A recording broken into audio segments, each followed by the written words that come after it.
Major fallout for EV owners in any industry who services electric vehicles on the island and surrounding Gulf Islands. New Transport Canada rules prohibit the electric vehicles on BC Ferries if they are damaged or being towed. And there are other changes when it comes to charging. Here's Ollie Herrera.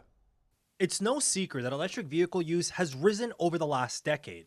BC remains as one of the leaders in EV adoption per capita. And if you ask towing companies, there's no short of work on those vehicles. We probably handle at least 10, 15 EVs, a day. Between 2 and 4 a week. But now they're worried they won't be able to take on any more jobs handling EVs. That comes after this memo was sent to them by BC Ferries, outlining that because of Transport Canada regulations, many electric vehicles won't be allowed on board. It's a problem brewing. There's a storm brewing. Moving forward, BC Ferries says electric, hybrid, and alternative energy vehicles won't be able to charge up at any of their properties. EVs with cosmetic damage will still be allowed on board at the discretion of the vessel master, and if it's driven on its own power.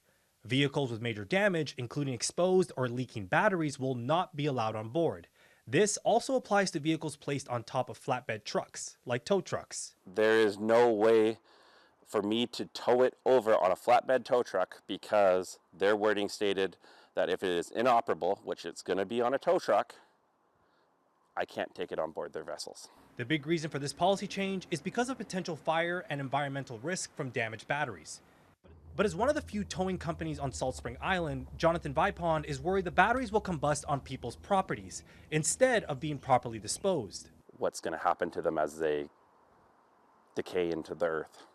Are they going to combust? Is there going to be fires on Salt Spring or the Gulf Islands? And if so, can they be extinguished?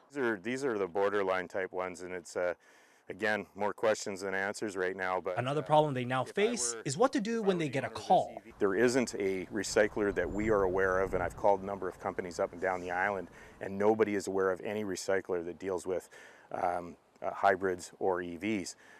We understand that there is one in Vancouver.